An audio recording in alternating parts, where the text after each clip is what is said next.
Well, good evening, ladies and gentlemen. I'm Lieutenant Stephen Rogers here on the East Coast of the United States of America. And I must tell you, as I'm looking at the chat room, we want to welcome residents from South Australia and Mexico, as well as Germany and France.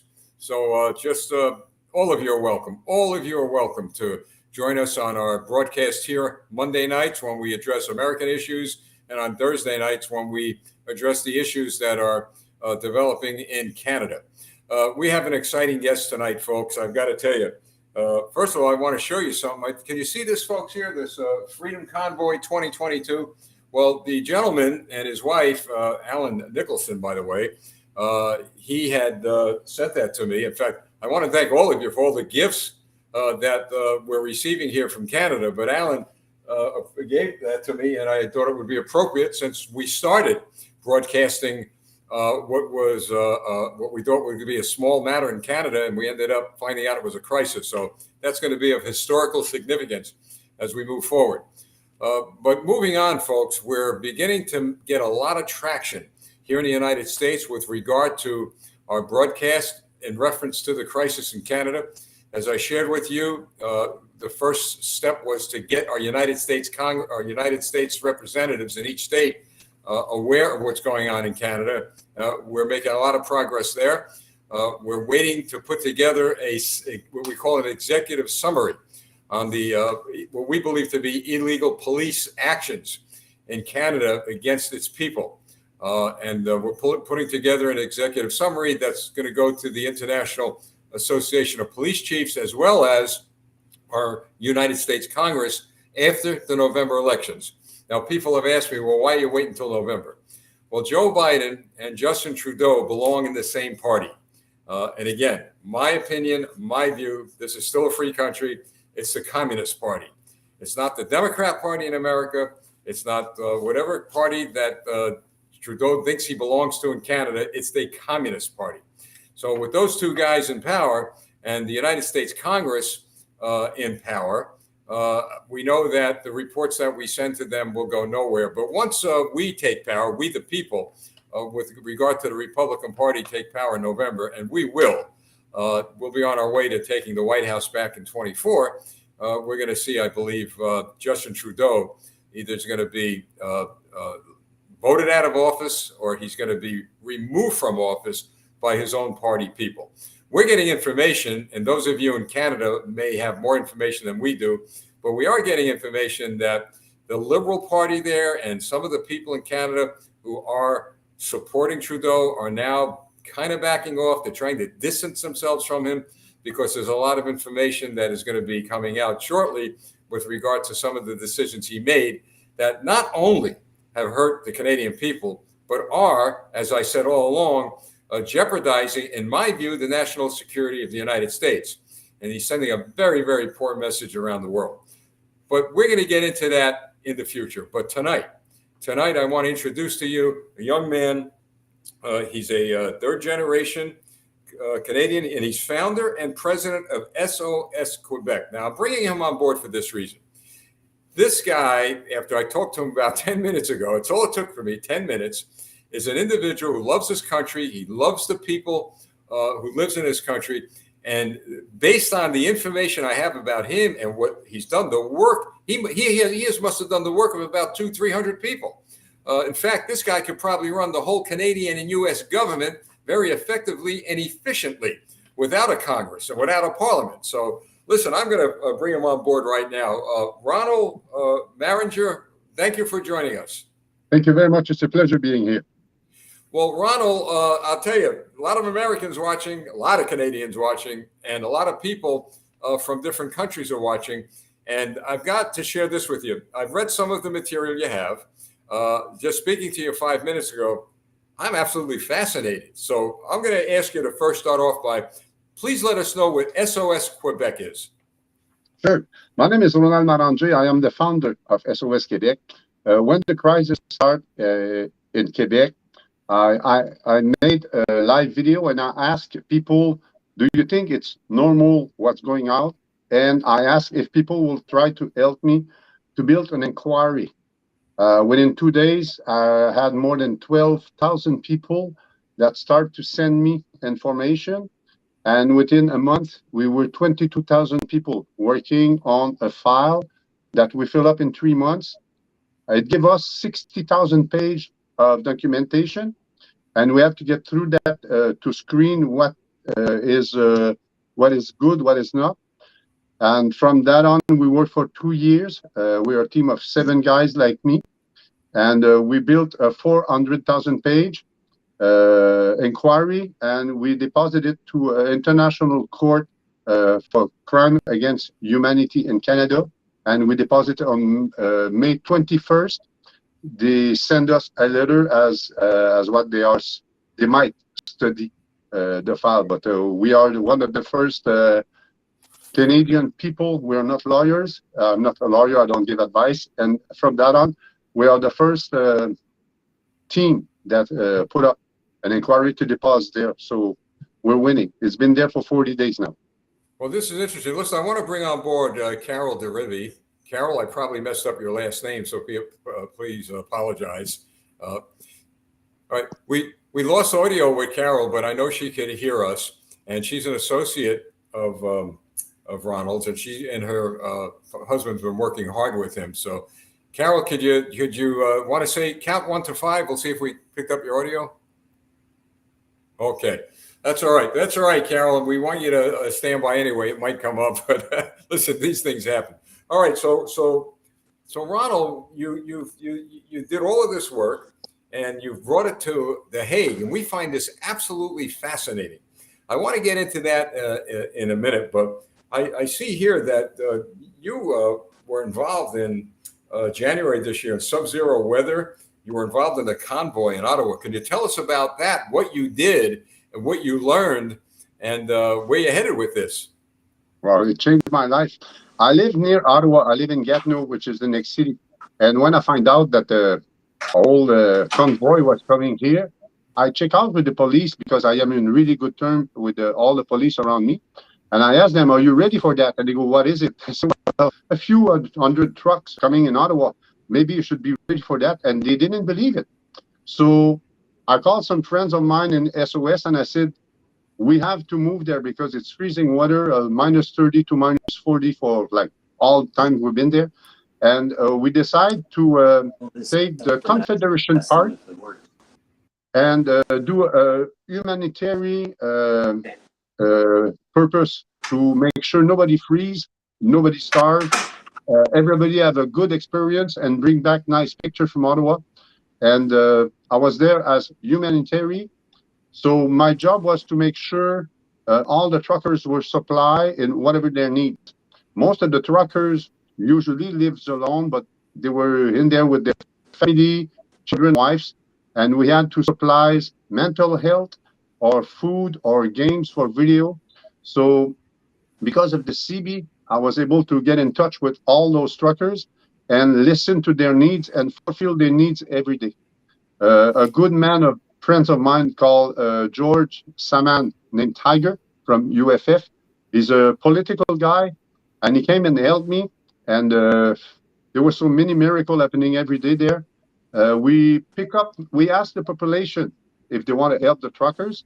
And I did receive 27 tons of food, 5 tons of clothing, all brand new. And it was incredible. I couldn't believe the population support so much the trucker, but you see that piling every day. It was really magic, the support of the population. Well, let's talk about what happened there. You're confirming to what people have seen worldwide that the people protesting at the convoy were peaceful, very peaceful. And yet the actions of the police, very disturbing. Look, I 38 years, I'm a police officer, and it was very disturbing.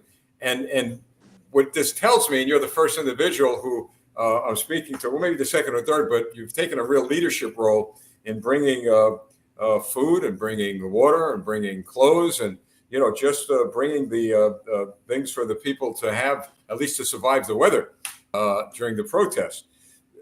Did the police in any way attempt to block you and prevent you from doing what you were doing to help the people? Actually, we had two police force. At the beginning, they were agreeing with us because they knew my mission. I told them frankly, I'm 6'2". I'm a really straight guy, and I told them I don't care about Trudeau. I don't care about the truckers. I don't care about the police. I'm here for humanitarian. Nobody will freeze. This is my mission. You do your job, and I'll do mine. And we agree on that. When the autochthone native from Winnipeg show up, we had to get them respect.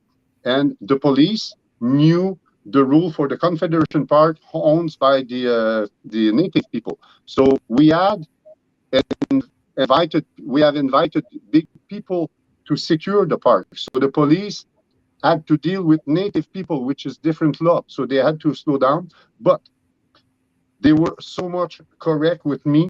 We agree on every deal. They make sure we were safe. That lasts for the first 3 weeks. I have hundreds of pictures with police like that hugging each other's. It was really the real Canadian mood. What we were recognized around the world for being peaceful, lovely, and all. It was incredible. So much love on a town like that. We've been there 17 days, and there was no crimes.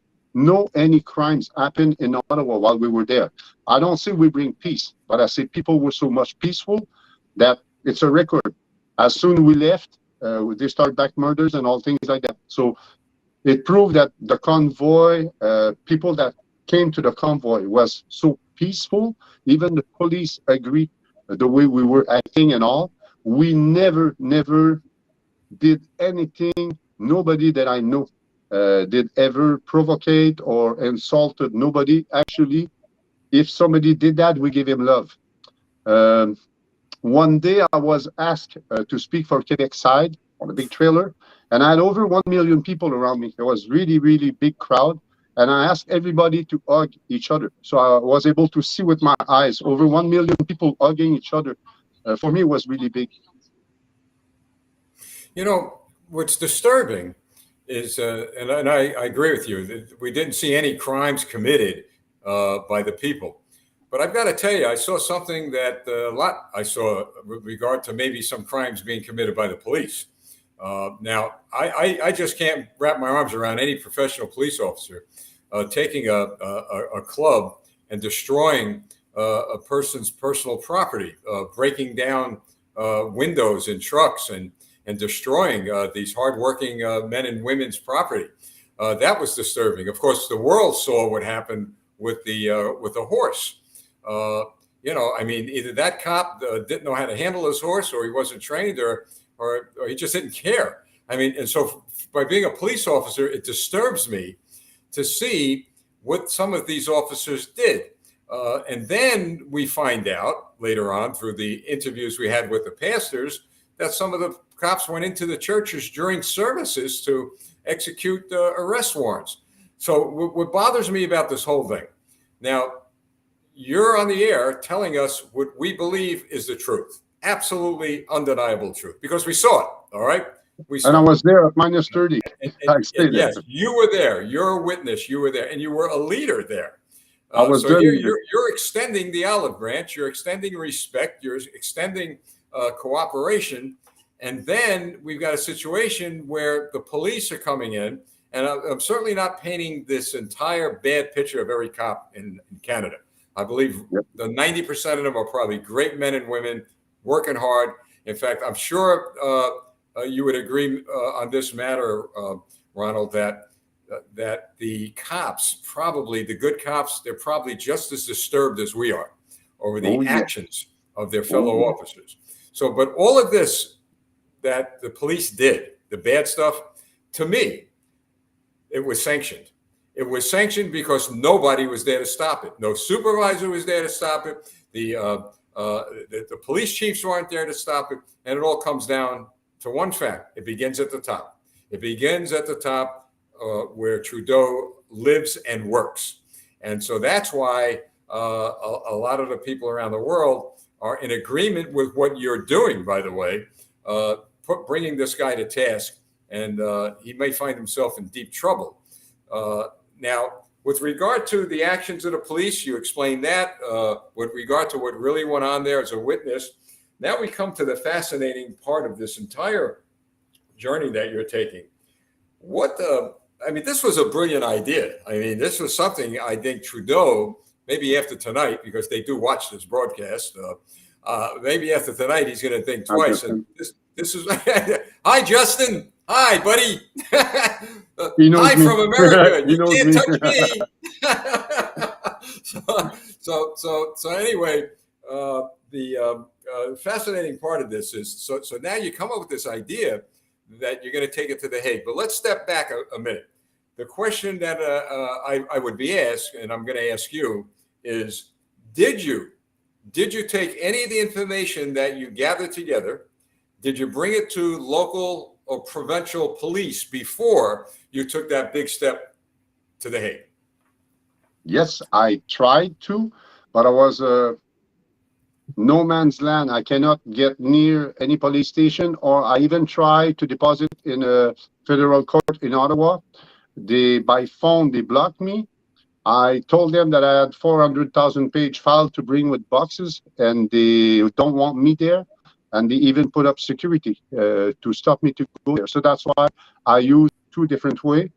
The trial in La Hague for international crime against humanity. And now I'm aiming for one thing here that I want to talk about tonight. But just before that, I want to go back to Ottawa for one last thing. We prevent a drama in one night. It was a Sunday night of the second week. Most of the truckers were not, they could not fuel before getting in Ottawa. So all the roads were blocked, so they could not get out of the highway to get fuel lower down. So most of them in Ottawa were running out of fuel. On the CB, I was listening to them, okay, we have to leave. I'm leaving. And some of them say, I have children and I am stuck between trucks. I am out of fuel and we're going to freeze. So this is alarm. Tiger and I went to see the police and we asked them, can we refuel the truck, please? And the police says no. But I had my phone. I was on a live. There was thousands of people watching us. And the police didn't see my phone. It was live. And I told him, people might die, children might die from freezing, and you don't care. He said to me, I don't give a damn. And I show him my phone, and I say, you're live on Quebec, my friend. I don't really appreciate what you said that. If you'll be my son, I'll tear off the suit of yours. You'll be the shame of the family. And I left. So he ran after me. He said, listen.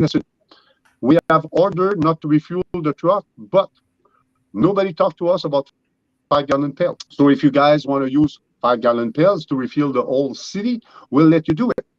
But he didn't know me and my friend. So me and my friend sit down in a car and we start both live and we ask people, please come and help us.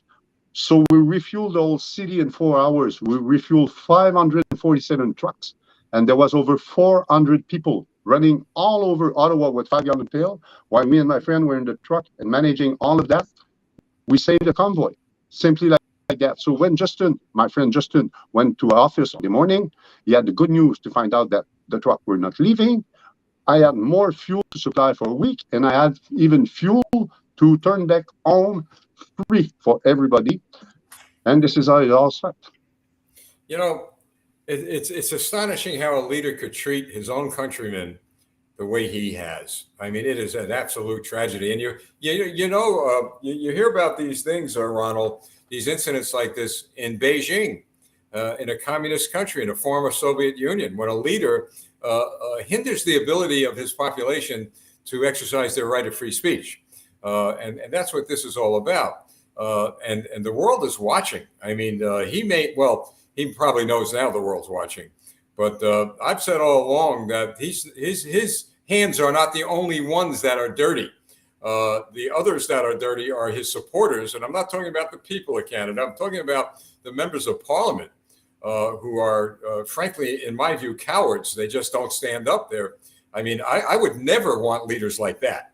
We've got some of them here in this country who are cowardly. And I don't like, and look, I don't like calling people names, but I've been in the military. I've been a police officer.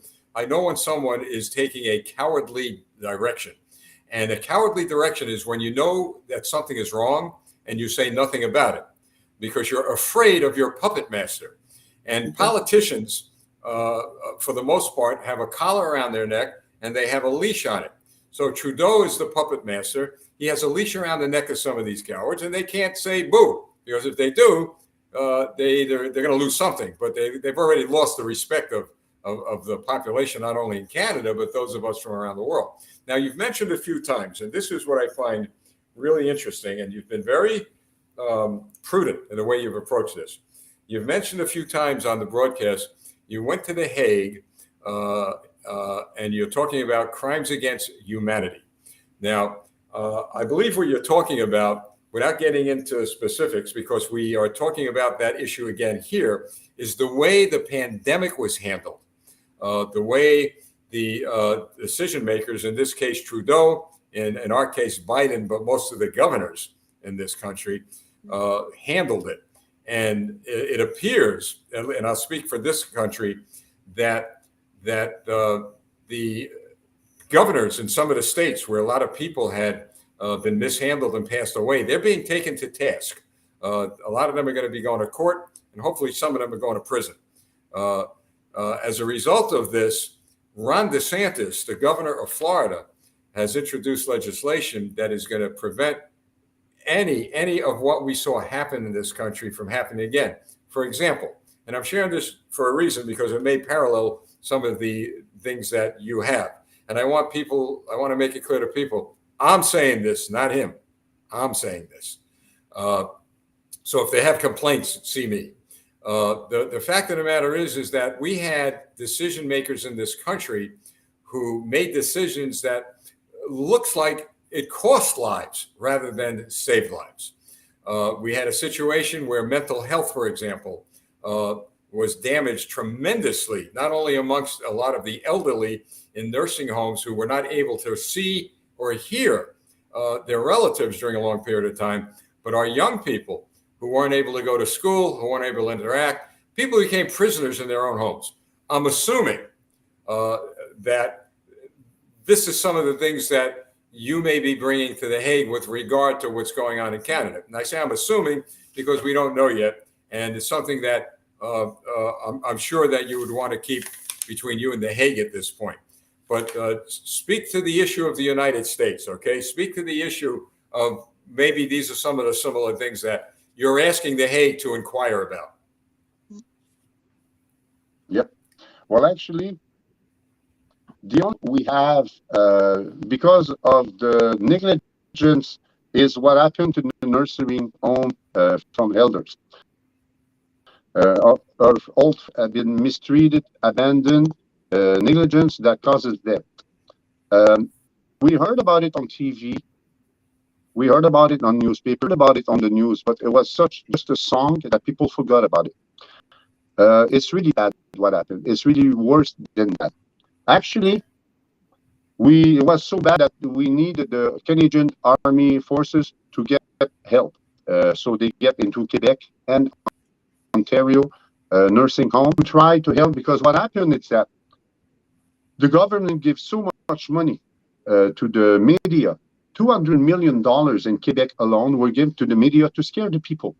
And they did such a big job that all the nursing home empty from every employees going home, receiving $2,000. So pass, go, collect $2,000 from Justin, to staying home and pretending having COVID. What happened? People have been left alone, no food, no water. They starved to death. Most of them have been closed in their room with plywoods.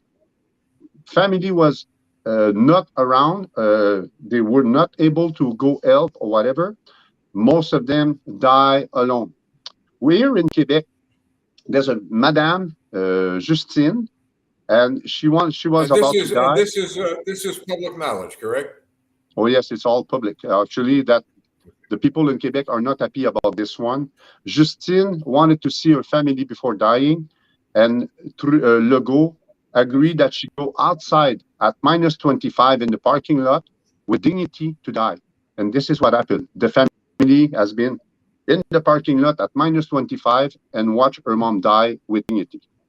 This is unacceptable. This is one, but we have 6,800 other people that are dead and we don't know why. We cannot ask any question and we will not get answers, because the people that did that happen In Quebec, they said there will be no inquiry about me, and they even applaud themselves. Okay, we had Yeah, five inquiry that's been on, four in Quebec, one in Ontario, and both of them military. The yeah. military in I see Ontario. here. I see here. You do. You have the Quebec's coroner, the Quebec's military, the coroner, and one inquiry in Ontario by their military. Like, why is the military involved and not the civilian government involved in this? This is rather puzzling because in this country, the military would never get involved in inquiries regarding deaths of a pandemic. So I'm not familiar with your system up there, but I find it unusual for the military to be that deeply engaged in a health crisis. What the worst is that the military were on the spot and they witnessed some material disappearing. All cases of mask, while the mask was in big demand all around the world, our prime minister said, if we have to pay cash, we have cash. People were running on the tarmac in China to stole whatever as mask. And here, military says all cases of mask just disappear. And you turn the page and they say, all truck of medication supplies disappear, and it does have an effect on the health. People die because they run out of medication. It's been stolen in front of the military, but they say everything is nice, the flower grows and the birds sing. Military, I don't know what happened. Usually if you are military and you are witness of a crime, I think you should act and not just take note. So this is one of the things that scare me about what did they really did there. It's really expensive. The most curious, all the provinces called Emergencies Act, but not Trudeau, never did. Even if we asked for the military in Quebec and Ontario, he never called Emergency Act for the health, but he used it in Ottawa for the truckers. And the truckers never killed nobody. So the Hague will, at one point, after you get the number of signatures you need, they'll actually open up an investigation.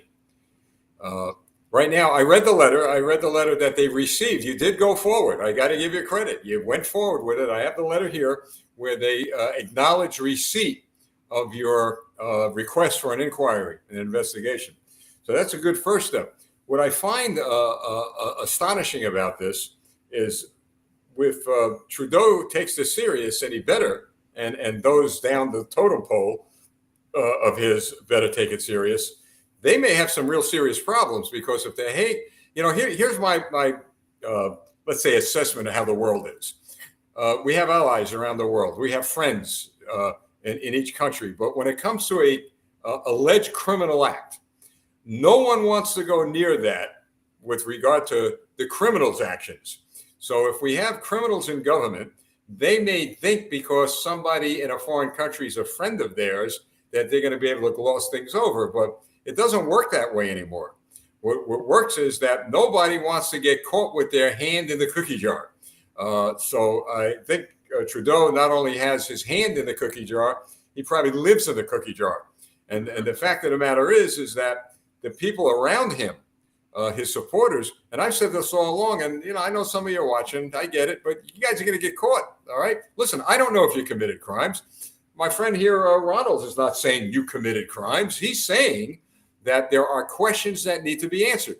So if you can't answer the questions and answer them publicly, well, I'll tell you what, I got a problem with that. I think any common, sensible person has a problem with that. So you did the right thing. Instead of doing what a lot of other people do, is you go out and you make a lot of these allegations about this person or that person. You're actually gathering information and you're putting it all together and you're giving it to the experts in a different venue. So there's no bias. There can't be any allegations of this is rigged or that's rigged. And I'm sure that if Trudeau tried to do something like that with the Hague, they would probably charge him. So he's not going to try that. This was a pretty brilliant, masterful move on your part. All right. So now where do you go from here? Okay. What happens from here? Well, in Canada, we have a law, in constitutional law, that says that if ever 250,000 people get together and ask for a request for an inquiry, criminal inquiry, it's an obligation to open it. It's going to administration tribunal, which is the highest tribunal. So I put it up. So I put the old-fashioned way because I put on internet. I don't know what happened. Somebody freezes it. I don't know. Maybe it disturbed a bit. So I'm an old-fashioned guy. I use the old-fashioned way. This Good. is a demand for an inquiry, criminal inquiry for what happened in the nursing home all across Canada, because a total of 15,500 persons died. We don't know why. We want to know why. So this is all over Quebec right now. People sign it, and you even have a return address with postal box, the old-fashioned way, so they won't stop me. Now, I need my Albertan friend, my Colombie-Britannique friend, all the Western, please. We're going to put it up here on my Ronald Marenger page also. Make a print of it. Yeah, Sign your name. if you could tell us who your page is, all right, if you can. If you can, I'll figure out with Alan how we could get at least people to get in touch with you. And I want people to understand this, and I'm sure you do, is that you're not affirmatively saying that particular people actually did commit crimes. What you're saying is that there's enough information out there for somebody to investigate possible criminal activity. And it'll be up to them who conduct the investigation to determine if there was, in fact, criminal activity. Certainly, in my view, if not criminal, ethically, there are a lot of problems here that could cost people their jobs and maybe a lot of civil lawsuits. But it's something, you see, this is the problem with these government people. They hide things or they don't want to talk about it. And before you know it, people are left to draw their own conclusions. In your case, you're drawing your conclusions based on a load of information that you've got. And I like the way you're doing it. I like the way you're doing it the right way. You're going through, within the framework of the law, you're going through a judicial process that maybe a lot of people should follow. This is a pretty good idea. So how can they get your petition, Ronald? Well, my name is Ronald Marenger, as you can see here. I'm a topiarist, so you have trees, round trees that I do. This is my work. This is how to recognize me. On my page, you go down and you will see this piece of paper. It's called Demand for an Inquiry. And it's a PDF, so just take it off, print it, and make copies of it. And it's easy to get. My other site has been blocked by Facebook. I don't know why. Maybe I start to tell too much truth, but I'm used to it. That's why I have two sites.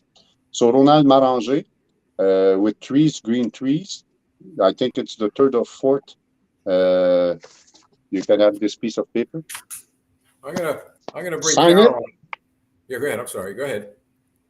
I will have to get off and come back because my sound is not good. So I get out and I come back. Sorry. Well, listen, we're gonna wrap it up. All right. I'm gonna bring Carol on in a minute, but we'll wrap it up for now. I want to thank you very much for joining us tonight. But I'm gonna have you back on. Okay. So thank you. So if you have to run, go ahead. I'm gonna have Carol on in a minute. She may have to just give me hand signals because I don't know if we're gonna hear her yet. Okay. Okay. But so I go out and I come back. Well, no. You could go out and you don't have to come back. All right. Okay. Yeah. Well, thank you very much. Thank you. And please. Listen, Do you're that. a hero. I need 250,000. Okay, I'm aiming for 4 million. Now this will open an inquiry in Canada, and it will support the La Hague also. The man, I want to show them that I'm not the only guy that wants it to happen. There are millions of Canadians that want answers. Please do that for, and God will give it back to us.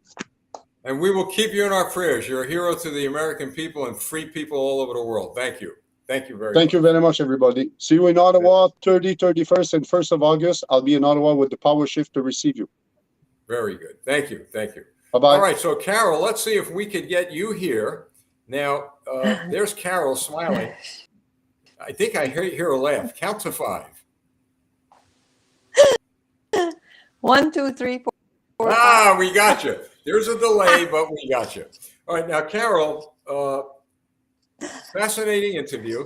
The guy is certainly bright and he's on the ball. So I'm going to ask you to do this. Oh, yeah. I understand you put this little summary together tonight to give me a little background on this. But if you could, when you talk to Ronald, if you could put a little bit more comprehensive summary together that we want to get to our congressional representatives to be a little bit more specific on what happened. You put in the inquiries about some of the issues that occurred in the nursing homes, but if you could be a little more specific, because we're gonna help you guys. I made a commitment to the people of Canada a long time ago that no matter what happens here, and believe me, that we have our hands full. We're not going to abandon you. We're not going to turn our backs on you. Look, Well, this is a fascinating conversation with this fellow. I pleasantly surprised, doing a good job. And you guys, you and your husband are doing a great job up there. And we're trying. Extend our appreciation to you. Okay, so I'm going to have a few words with your countrymen and women, and we'll see you next time. Okay. All right, fine. Thank you so much. Thank you very much. All right, folks. Before I sign off tonight, a couple of things I wanted to bring to your attention.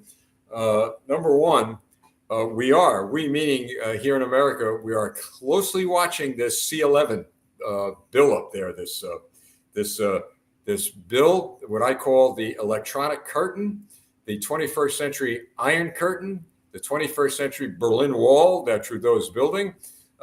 We are notifying our countrymen. We are notifying our legislatures that there's something going on in Canada with regard to actually monitoring and filtering, if you will, communications that are going into Canada. Now, we kind of got this around to a number of people, at least I know, that are in elected office and otherwise, if you will. They're shocked. They're stunned. They didn't believe it, folks. They did not believe it until I showed them some of the information we have with regard to that bill. That's startling. That is absolutely startling. And now, if Trudeau and those communists that work with him actually do something like that, I've already been asked questions from some of the lawmakers here. Well, what if the United States wants to send information into the Canadian people, wants to communicate with them openly and freely? Well, not going to happen. It is not going to happen. And what if the Canadian people are in a situation where they want to communicate with us? Not going to happen.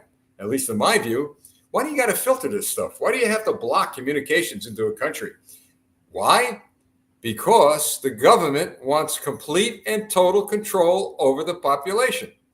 This is why in the United States of America, when Joe Biden got this crazy idea, and I'm sure he got it from Justin over there in Canada, to set up some sort of a truth squad. Okay, it was a kind of a, I forget, the name was so ridiculous.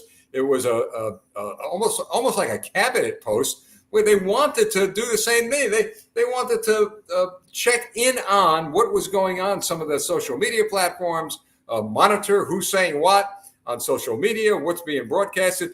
That lasted about 72 hours, and bingo, went right down the drain. Why? And I've said this all along, because not only were the people truly expressing their outrage to Joe Biden, but they got a hold of their local representatives. That's where it's at, folks. You know what? You want to take down a leader of a country, you want to take him down within the framework of the law, okay, through the electoral process, cut his legs off. Not literally, okay, for those that are saying, oh, the lieutenant's on there, he's talking about violence. You cut their political legs off, okay? You make sure that the people who support that leader in federal government are removed from office, that they're sent to retirement, that they're defeated in the next election. And that is what's happening here. And I applaud my countrymen here in America. That is what's happening here in the United States of America. You're going to see the most dramatic shift in power in November of this year in this country. The Democrats are running for the hills. Folks, they are running for the hills. We've got 1 million more Republicans registered this past month alone. 1 million more people have registered as Republicans than Democrats. And now we've got Democrats also here in New Jersey who are switching parties. They had it. They absolutely had it with the Democrat Communist Party of the United States of America. Now, the unions of this country, well, I'm having a little bit of an issue with them, and some of them are police unions. There's still, this week, I think an ironworkers union or a carpenters union in my congressional district decides to endorse the Democrat. Now, what in the world did the Democrat do for the people of this district? Nothing. So we're going to take that on here locally. Why? Because I'm going to practice what I preach. We're going to go after those individuals who are at the bottom of the totem pole here, and we got to get them out of office. And once they're out of office, the power structure of the people on top are gone. So eventually, and I've said this all along, when you got guys like Ronald tonight, when you got Carol, and you got others that you've seen, the Pastor Arthurs and others that are working so very hard, I could tell you that you're going to win. You're going to win. Dino's Water comes to mind. I think it's Dino's Water. If it's wrong, I'll correct it next time. Well, a company out there in Canada, Dino's Water, they've been in touch with me. They sent me a couple of nice things from Canada, and they were out there, folks. They were out there providing water from their company to people who needed water, whether it be at the convoy or elsewhere. That's the kind of people I'm talking about. And from what I understand, they're really kind of way up in the mountains somewhere, and yet they're working hard. I've heard from so many Canadians who says, look, we can't do much. Could you give us an idea of what we can do? And I tell them, just pray. If you can't do much, I get it, but pray for us. And then God will provide for us. So you guys are gonna win. We're winning. Keep an eye on us, what's happening here. Took a little time, but just watch how we do it. Our only problem that we have that you don't have, and I thank God you don't have it, is we've got some pretty violent organizations in this country. And it's our job, both as Republicans and Democrats, is to put a lid on that violence. Because we got people out there doing things and saying things they shouldn't be doing. And a lot of people are going to get hurt. And we don't want to see that. But you might see some of that. I hope to God not, but don't be alarmed. The overwhelming majority of American people are not in favor of that kind of behavior, and we're going to deal with it. So, but watch what we do within the framework of our Constitution, and I think it'll be an encouragement to you, and follow our lead as we in America are following your lead. And what was your lead? It's right here, folks. Freedom Convoy 2022, one of the most peaceful protests I've ever seen in my lifetime. Absolutely incredible. It was wonderful. It was like a festival. It's like we all wanted to come north and party with everybody. I mean, the people during that protest, that was fascinating. Unfortunately, you had a government leader named Trudeau and others that tried to spoil that, but they didn't. It backfired. So that's where we are at, folks. So a couple of notes. Monday night, our America edition, we might not be here Monday night. We're going to go away for a week. As I said, we got important congressional races coming up. So we're going to be very, very busy. But still, I don't know if we'll be on Monday night. Definitely Thursday night, July 21st, we will not be on the air. Maybe in between, I'll be able to pop up from here and there, but we will not be on the air. And then we'll be back after the 21st of July. We'll be back full steam ahead. But keep this thing in the Hague is fascinating. So, all right, folks. So that's it. I want to thank you all for what you're doing for your country in Canada, what's happening here in the United States, and people from around the world. Can you believe this? Mexico, Germany, South Australia. I mean, more countries are picking up on these broadcasts, and I'm so grateful to it. And one more thing, the thing I don't like to do, but I'm going to do it.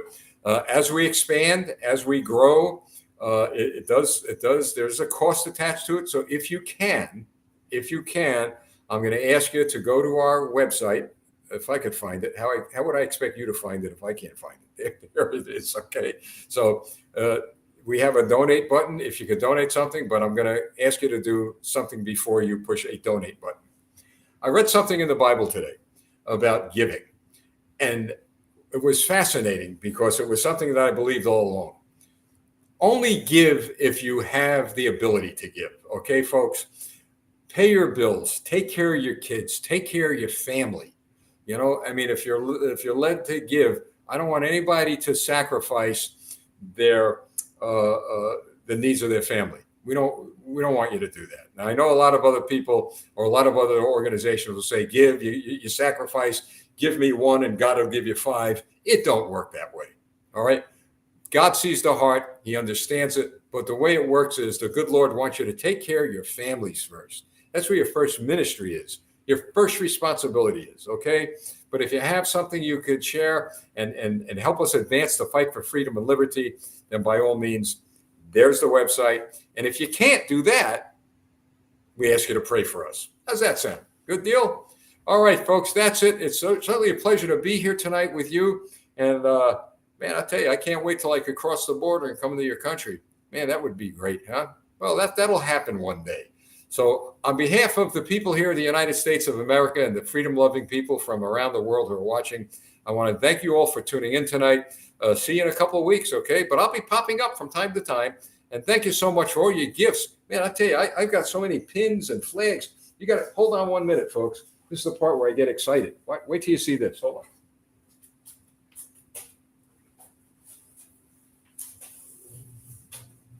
Check this out, folks. Look at this. All right, so we got that part. We got this part. Look at this. I got so many flags. I'll tell you. And believe it or not, we're hanging the flags up. And to my great satisfaction, I got to take a picture of this, and then I'll get off the air. My wife and I were in our community, in our neighborhood. We make a right turn down the street, and there is flying next to an American flag, a Canadian flag. That was great. So I'm going to go knock on the person's door, but I told my wife I want to make sure they're on our side before I go knocking on the door, because we don't want any trouble here. But anyway, that's it, folks. It's good to laugh, right? Laughter is the best medicine. Remember, there's a God above. He loves you. He loves me. He loves our countries. And what do we always say? I looked upon the hills, whence cometh my help. God bless you all. I'm Lieutenant Stephen Rogers. Have a great, great